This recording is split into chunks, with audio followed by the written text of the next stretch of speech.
ಮಹಾದೇವ ಮಂದಿರದ ಸ್ಲ್ಯಾಬ್ ಕಾರ್ಯಕ್ರಮಕ್ಕೆ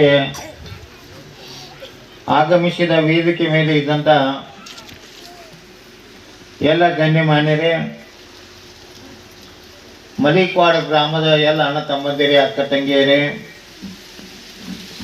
ಮಾಧ್ಯಮದ ಎಲ್ಲ ಮಿತ್ರರೇ, ಬೆಳಿಗ್ಗೆ ಫೋನ್ ಮಾಡ್ತಾ ಇದ್ರಿ ಈ ಕಾರ್ಯಕ್ರಮಕ್ಕೆ ನೀವು ಬರ್ಬೇಕಂತೇಳಿ.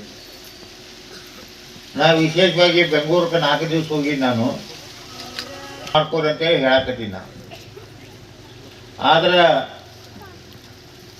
ಪುಂಡ್ಲಿಕೋತ ಮತ್ತು ಬಾಳು ಪಾಟೀಲ್ ಅವರು ಇಲ್ಲ, ಈ ಕಾರ್ಯಕ್ರಮ ನೀವು ಬರಬೇಕಂತೇಳಿ ಭಾಳ ಒತ್ತಾಯ ಮಾಡಿದ ಸಲುವಾಗಿ ನಾ ಈ ಕಾರ್ಯಕ್ರಮಕ್ಕೆ ಬಂದಿದ್ದೀನಿ. ವಿಶೇಷವಾಗಿ ಮಹಾದೇವ ಮಂದಿರಕ್ಕೆ ಈಗಾಗಲೇ ನಾವು 5 ಲಕ್ಷ ರೂಪಾಯಿ ಕೊಟ್ಟಿದ್ದೀವಿ. ಆಮ್ಯಾಗ ಕಮಿಟಿ ಅವರು ಎಲ್ಲ ಬಂದಿದ್ರು. ನನ್ನ ಕಡೆ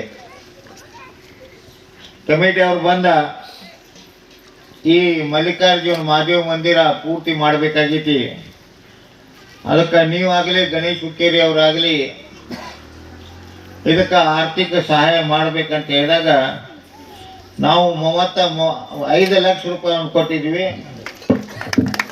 ಈಗ ಮತ್ತೆ 30 ಲಕ್ಷ ರೂಪಾಯಿಯನ್ನು ಮತ್ತೆ ಕೊಟ್ಟಿದ್ದೀವಿ.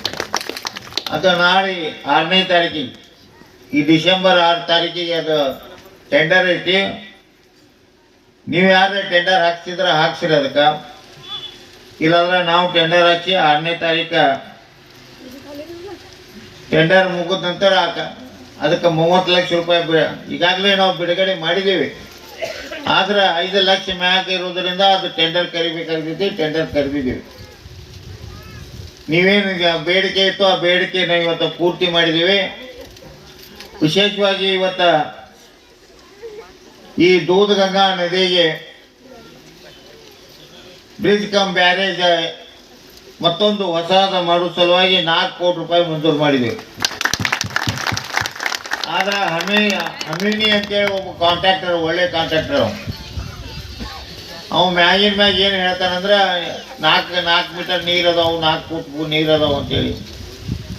ಅವಾಗೀಗ ಹೇಳಿದೆ ಫೋನ್ಯಾಗ ನಾವು ಮಾತಾಡಿದೆ, ನಮ್ಗೆ ನೀ ಚಾಲೂ ಮಾಡು, ಇಲ್ಲಾಂದ್ರೆ ನಿಂದು ಟೆಂಡರ್ ಕ್ಯಾನ್ಸಲ್ ಮಾಡು, ಮತ್ತೊಂದು ರೀಟೆಂಡರ್ ಮಾಡ್ತೀವಿ ಅಂತ ನಾವು ಈಗಾಗಲೇ ಹೇಳಿದ್ವಿ.